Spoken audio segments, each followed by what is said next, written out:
Theater 5 presents Annie is Watching.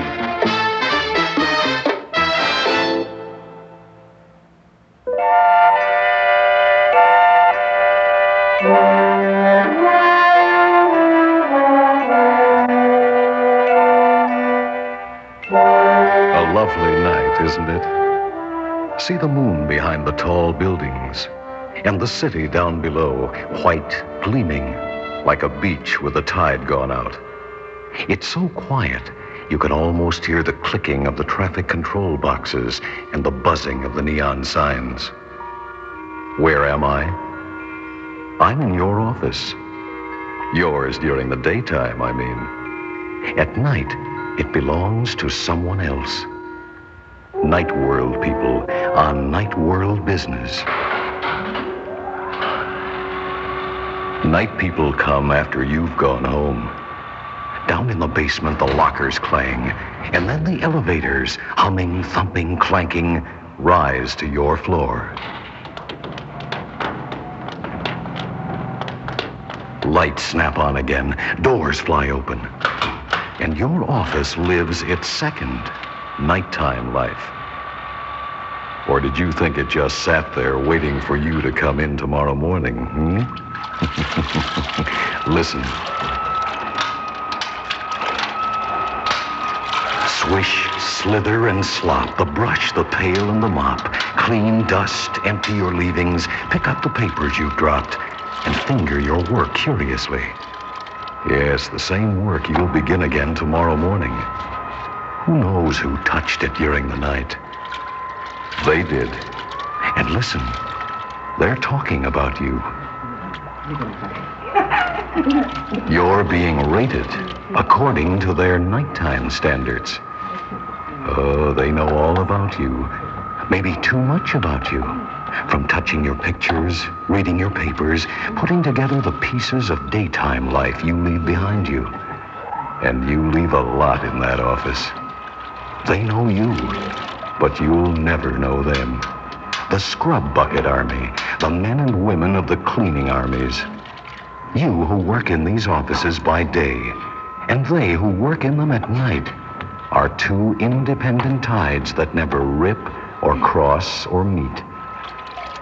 So don't say my office anymore. How can it be your office when they're in it every night? Helga? Oh, Helga, don't creep up on me like that. I thought you was the supervisor. Well, if I was, you'd be in trouble. Look, you shouldn't play the man's radio. You run down the battery. Let him put in a new one. It'll quit on him someday when he's listening to a ball game instead of working. He'll wonder why.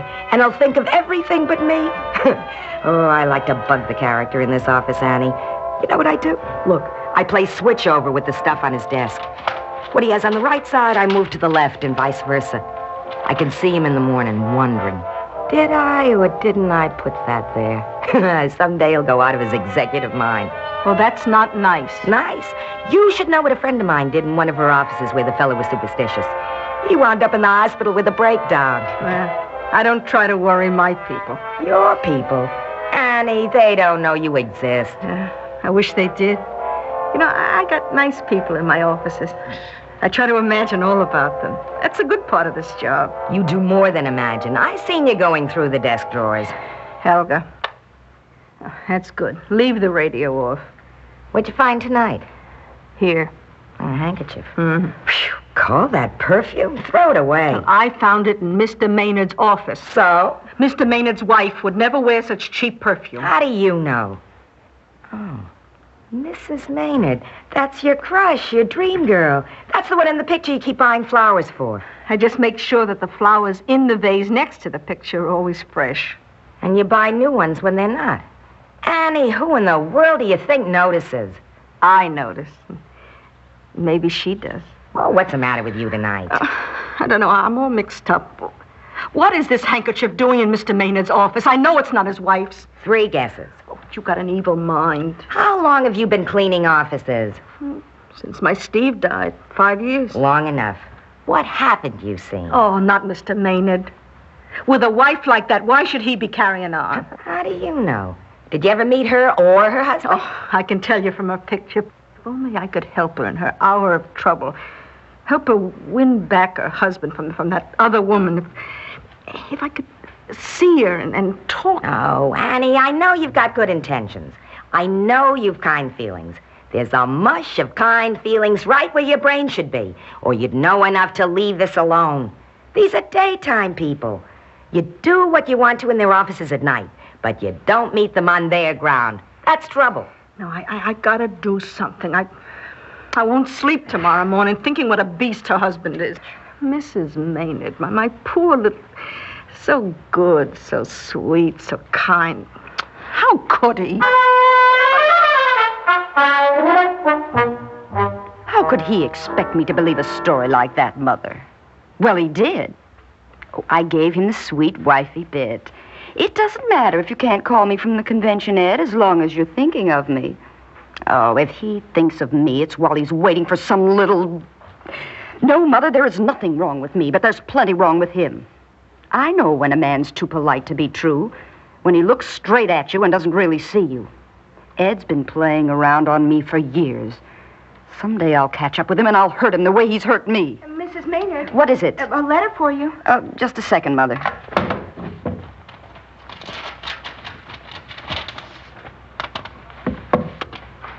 Mother? Ed'll be home in a few days. Of course, he doesn't say where he is right now. A postmark? Any friend could mail a letter for him from the right place. I'm what? Well, that's quite a thing to say to your own daughter. Good night, Mother.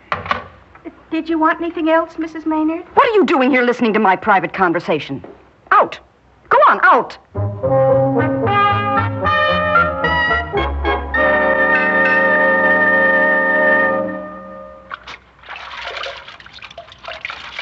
Annie, you're slow as mud tonight. Oh, my knees just killing me. Well, hurry up. Sooner you get through, the sooner you're home. Oh, what's home? Eat, sleep, get up, all alone. Nothing there at home. I hope there's not too much mess next door, not with my knees.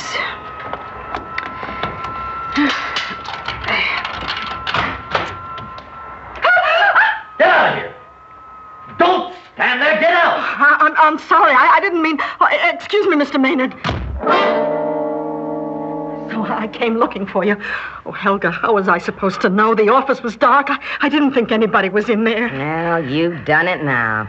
I've done it, but he's the one in there with a woman and right in front of his wife's picture. Picture. I'll give you the picture. I suppose he got a good look at it. I don't know. I think so. Well, then you're out of a job. But then what'll I do? I never worked at a regular job. I don't suppose your husband made you a wealthy widow. Steve didn't believe in insurance. Same old story. Yeah, but how will I live? Mr. Maynard, he's the one who did wrong, not me. It isn't fair. Never is. Oh, look, help me think of something, Helga. I'll do whatever you say. Only help me. I can't lose my job. All right, listen. Yeah. Tomorrow night, you come in early and meet me at the Maynard office.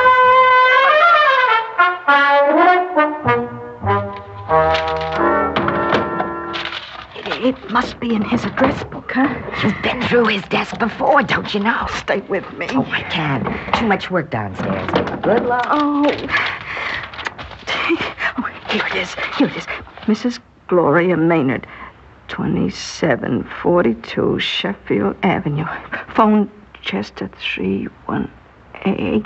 Is that an 8 for sure? Oh, I guess so. No, I really... Drop that. Now, put it back and close that drawer. Now, let's see who you are. Annie. Aren't you Annie Ostroff?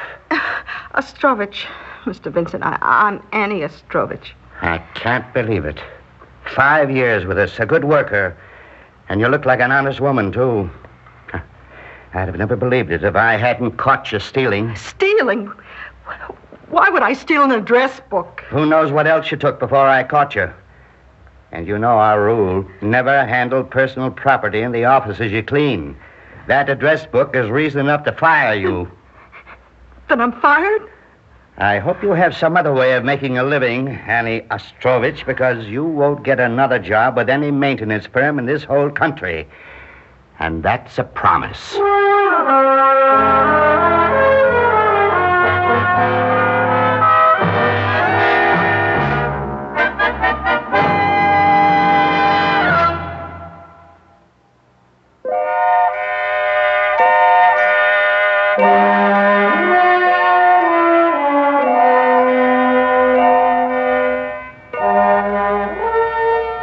I shouldn't have listened to you, Helga. If I hadn't done what you said, if I hadn't gone in there, if that supervisor hadn't caught me, I could still have my job. You can still get it back. Why'd you think I asked you to get Mrs. Maynard's address in the first place? It's insurance. Look, you were bound to get fired sooner or later because her husband would be gunning for you. So now you're fired, so now you call her. I can't. Poor sweet lady, I can't hurt her by telling her about her husband. Don't call her. Go and see her. See her? Do it now. Help yourself and help her at the same time. Oh, she does need help, heaven knows.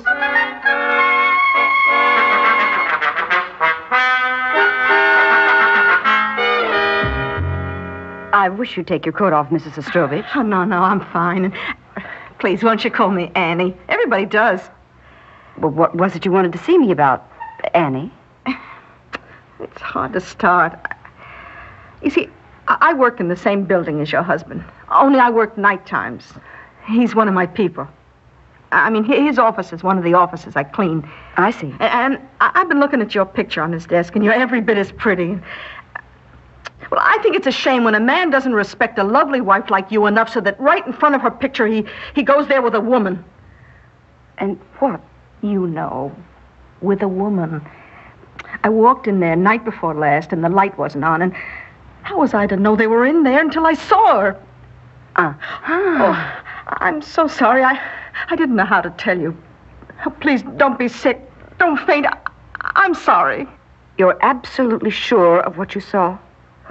I saw, and he knows it, and now I'm fired, and I can't get another job, and I'm blacklisted, and I got to live somehow, so if you just help me get my job back, otherwise I'd never come to bother you.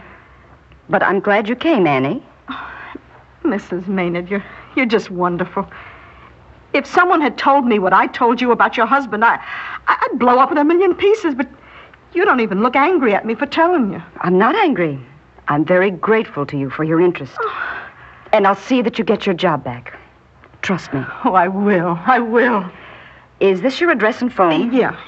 Thank you, Annie. You'll be hearing from me.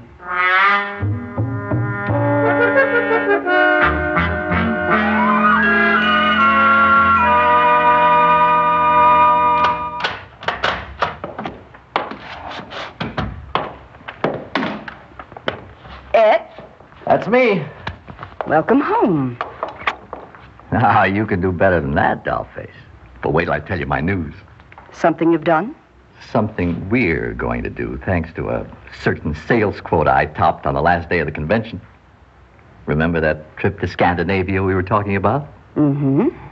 Well, how does first class, deluxe, and right now sound to you?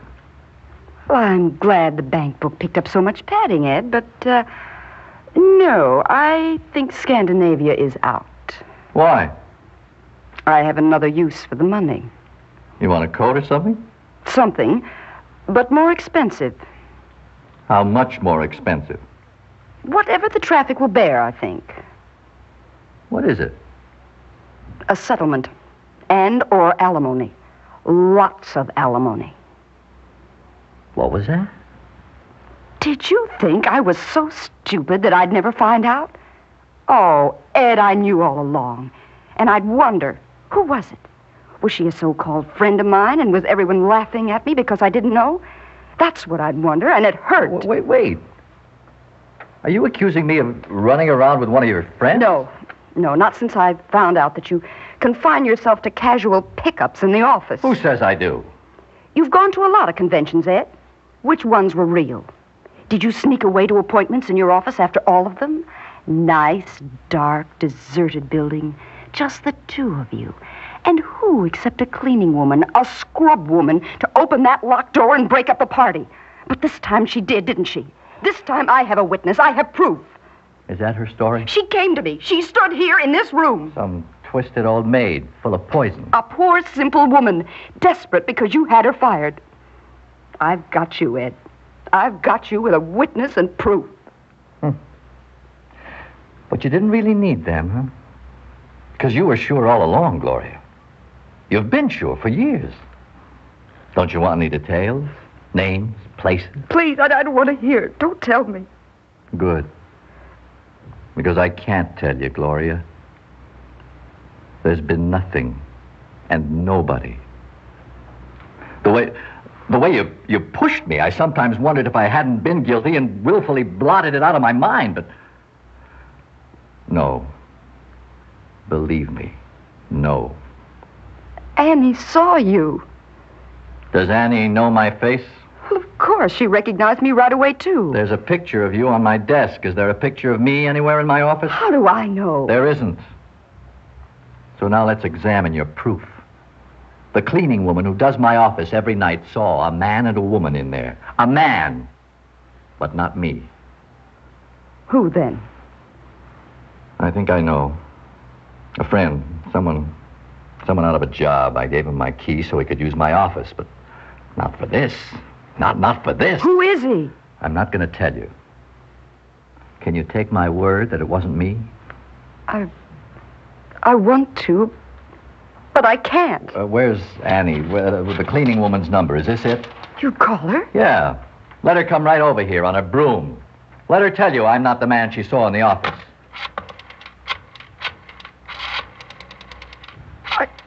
Are you bluffing? Try me. Ed, hang up. No. Hang up, please. Now you'll never be really sure. I think I am. Let's talk. Let's really talk to each other. It's been a long time since we did that. My fault. But let's try. All right, to tear up what's-her-name's phone number? Annie? You're absolutely sure you don't want me to call her over here? Last chance. Goodbye, Annie. Goodbye.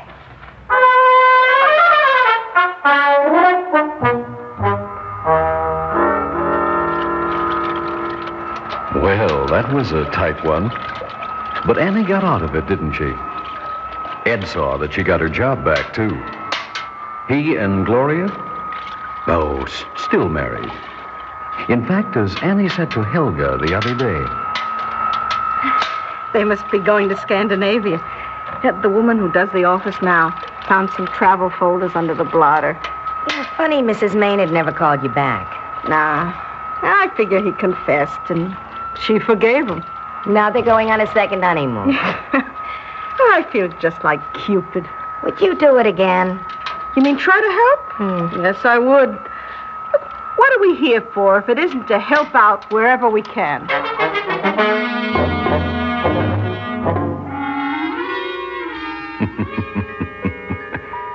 Watch out.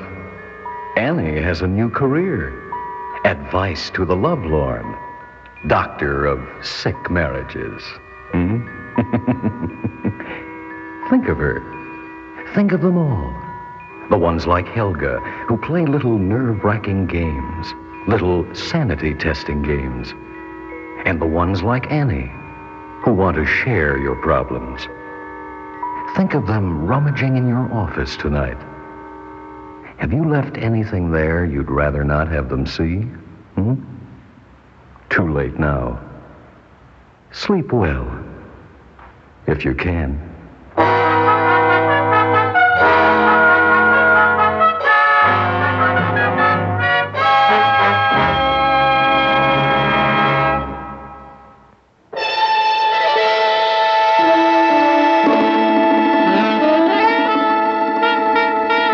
Theater 5 has presented Annie is Watching, written by Phyllis Cole, produced and directed by Ted Bell. In the cast, Bryna Rayburn, Arlene Walker, June Graham, Kenneth Harvey, and Arthur Cole. Audio engineers Marty Folia and Neil Pultz. Sound technician Ed Blaney. Script editor Jack C. Wilson. Original music by Alexander Vlastotsenko. Orchestra under the direction of Glenn Osser. Executive producer for Theater 5, Mr. Lee Bowman. We invite your comments. Write to Theater 5, New York 23, New York. This is Fred Foy speaking.